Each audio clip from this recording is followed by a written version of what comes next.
بسم اللہ الرحمن الرحیم جی، بلو ورلڈ سٹی کے تمام چاہنے والوں کو السلام علیکم۔ یہ ہے بلو ورلڈ سٹی کا انشاءاللہ فیوچر، یہ ہے پاکستان کا فیوچر، یہ ہے ترقی کی وہ منازل جو اس دنیا میں ہم نے اپنے چینی بھائیوں کو ہم سے پہلے ایفرٹ کر کے اچیو کرتے دیکھا ہے، تو یہ پاکستان بھی کر سکتا ہے اس کے نقش قدم پر چل کر۔ پاکستان الحمدللہ ایک نیوکلیئر سٹیٹ ہے، ایک ملٹری مائٹ ہے جس کی ریکگنیشن پوری دنیا نے الحمدللہ کر لی ہے، اور آنے والے وقت میں آپ صلی اللہ علیہ وسلم کی احادیث کے مطابق اس امت سے، اس قوم سے، اس فوج سے، اس نیوکلیئر سٹیٹ سے جو کام لیا جانا ہے اسلام کی نشات ثانیہ کا، اس میں پاکستان کا ایز اکنامک جائنٹ ہونا بھی بہت ضروری اور اس وقت کا تقاضا ہے۔ اس کو مد نظر رکھتے ہوئے ہم من حیث القوم ایک ایفرٹ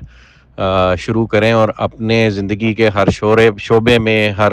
کاروبار کے ہر شعبے میں، چاہے وہ جس بھی فیلڈ سے منسلک ہے، وہ انجینئرنگ سے ہے، وہ ڈاکٹریٹ سے ہے، وہ ڈاکٹر ہے، وہ پبلک سرونٹ ہے، وہ ملٹری کا آفیسر ہے، ہم لوگوں نے ایز اے قوم ایفرٹ کر کے لیڈ کرنا ہے پوری امت کو۔ اللہ پاک نے یہ رول اس امت کو، اور ہمارے جو سپہ سالار ہیں chief of army staff and field marshal Syed Asim Munir صاحب، ان کی سرپرستی میں یہ رول اس قوم کو اللہ پاک نے دے دیا ہوا ہے۔ اوپر والی سیٹوں پہ، نیچے والی سیٹوں پہ کوئی بھی ہو، ایز اے امت، ایز اے قوم ہم نے یہ کام کرنا ہے، اور مسلمانوں نے سر اٹھا کے جینا ہے، اور جو اسلام کی نشات ثانیہ اور خلافت کا جو پیشن گوئی آپ صلی اللہ علیہ وسلم نے فرمائی ہے، وہ آپ لوگوں نے ہی پوری کرنی ہے، اور وہ صرف جنگ و جدل سے نہیں ہونی، وہ معاشی ترقی بھی اتنی ہی امپورٹنٹ ہے جتنا آپ صلی اللہ علیہ وسلم کی احادیث اور قرآن کے احکامات کے مطابق اپنے آپ کو ایک فزیکل پاور بنانا اور پھر دنیا پہ اس کو ثابت کرنا۔ ایک موقع پہ منجنیک پتھر پھینک رہی تھی، اور پتھر پھینکنے والے موقع پہ یہ فرمایا گیا کہ اس پتھر کے پھینکنے میں مسلمانوں کی حیات ہے۔ تو ہم نے اپنی ملٹری مائٹ کو بھی ایٹ بیسٹ ایٹ ڈسپلے رکھنا ہے، اور اپنی اکنامک مائٹ کو بھی ڈیولپ کرنا ہے، تاکہ ہم کسی اور کے آگے ہاتھ نہ پھیلائیں۔ تو اس ہاتھ نہ پھیلانے والے پروسیس کو ہمارے چینی برادران نے جیسے اپنے ملک میں اچیو کیا، ویسے ہی انہوں نے بلو ورلڈ سٹی کو ایک مثالی شہر سمجھتے ہوئے اسے کمپیریزن کیا ہے ان کے شینزن سٹی سے، جو ایک اکنامک ہب بنا، اور وہ کمپیریزن انہوں نے یہاں پہ پیش کیا ہے، اور وہ ہم آپ سب سے شیئر کر رہے ہیں تاکہ آپ سب اس سفر میں ہمارا ساتھ دیں۔ دلوں کے حال اللہ پاک جانتا ہے، لیکن بلو ورلڈ سٹی کی تمام مینجمنٹ، چودھری نعیم اجاز صاحب، چودھری ندیم اجاز صاحب، میں از خود، اور سرفراز گوندل صاحب، بریر نذیر صاحب، حمزہ عامر صاحب، ارشد اوان صاحب، فرید باجوہ صاحب، سمیع صاحب، سب صرف صبح شام اس تگ و دو میں لگے ہوئے ہیں کہ یہ جو اللہ پاک نے ہمیں خواب دکھایا ہے، اور اللہ پاک نے اس کے جو اسباب ہیں اسے اکٹھا کرنے میں ہمارے لیے جو آسانیاں فرمائی ہیں، اور یہاں تک کا جو سفر طے کرنے کا موقع دیا ہے، despite all the opposition, despite all the naan cooperation previously from the corridors of power, لیکن اللہ پاک نے پھر بھی یہاں پہ ہمیں اس حد تک پہنچایا، اس مقام پہ اللہ پاک نے ہمیں رکھا کہ اس وقت راول پنڈی اسلام آباد کا سب سے بڑا آن گراؤنڈ جو رقبہ ہے اور ہاؤسنگ پروجیکٹ ہے، وہ الحمدللہ بلو ورلڈ سٹی ہے۔ تو بلو ورلڈ سٹی ہمیشہ سے کہتا آیا کہ ہم ایک شہر بنیں گے، اور شہر بننے کے لیے ضروری ہے کہ ہم ایک اکنامک ہب بھی بنیں، اور اسی لیے ہم نے چائنیز کے ساتھ مل کر یہ ڈریگن مال اور انڈسٹریل پارک کی بنیاد رکھنے کا فیصلہ کیا ہے، جو کہ اس اکنامک ہب کی انشاءاللہ بنیاد بنے گا۔ یہ سارا پروسیس اس ویڈیو میں سمجھایا گیا ہے، کائنڈلی صاحب اس کو سنیں اور اس کو ازبر کریں، اور پھر ہمارے ساتھ اس جد و جہد میں شریک ہوں۔ جزاک اللہ خیر۔ ہیلو ایوری ون، آج میں بلو ورلڈ سٹی کے تعمیراتی تصورات اور منصوبہ بندی کے بارے میں بات کرنا چاہتا ہوں، کیونکہ پاکستان اس وقت اپنے انٹرنیشنل سیاسی ماحول کے بہترین دور سے گزر رہا ہے، اور یہ اس کی ترقی کے لیے ایک سنہری دور بھی ہے۔ خصوصاً چین اور پاکستان کے تعلقات ایک نئے اور تیز رفتار ترقی کے دور میں داخل ہو چکے ہیں۔ ہم نے پاکستان کے اعداد و شمار کا ایک سادہ موازنہ کیا ہے